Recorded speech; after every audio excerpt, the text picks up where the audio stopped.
ఆంధ్రప్రదేశ్కి సంబంధించి ఈ పెట్టుబడుల విషయంలో ఒక్క పైసా పెట్టుబడి రాలేదు, అన్ని పరిశ్రమలు పారిపోయినాయి జగన్ హయాంలో. అదే సందర్భంలో తమ హయాంలో వరుసపెట్టి పెట్టుబడులు వస్తున్నాయని తెలుగుదేశం చెప్తుంటే, మా హయాంలో బోల్డ్ అంత పెట్టుబడులు వచ్చినాయి అని చెప్పేసి వైఎస్ఆర్ కాంగ్రెస్ పార్టీ చెప్తుంది. అప్పుడు వాళ్ళకి ప్రచారం చేసుకోవడం జాతకలేదు. ఇప్పుడు ఏఈ చెప్పండి అని అడిగితే సమాధానాలు చెప్పేవాళ్ళు కరువైనటువంటి దశ. ఇది ఇంగ్లీష్ పత్రికకి సంబంధించినటువంటి ఒక కథనం అనమాట. దీంట్లో పెట్టుబడులకు సంబంధించి ఇచ్చినటువంటి ఒక డేటా ఇది వచ్చేటప్పటికి ఏదైతే ఆంధ్రప్రదేశ్లో రవిశంకర్ కపూర్ ఇచ్చినటువంటి స్టోరీ అనమాట.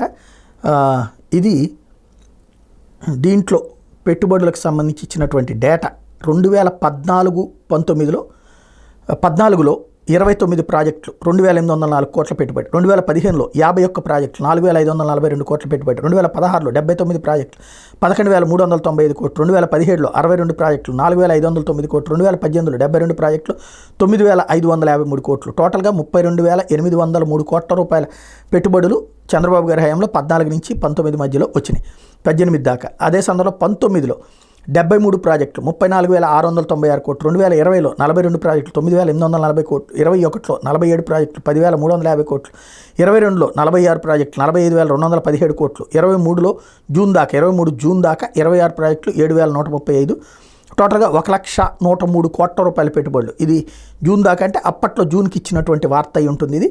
ఇది ఓవరాల్గా వచ్చినటువంటి వార్తకు సంబంధించినటువంటి అంశాన్ని ఇప్పుడు వైఎస్ఆర్ కాంగ్రెస్ పార్టీ వాళ్ళు ప్రొజెక్ట్ చేసుకొస్తున్నారు.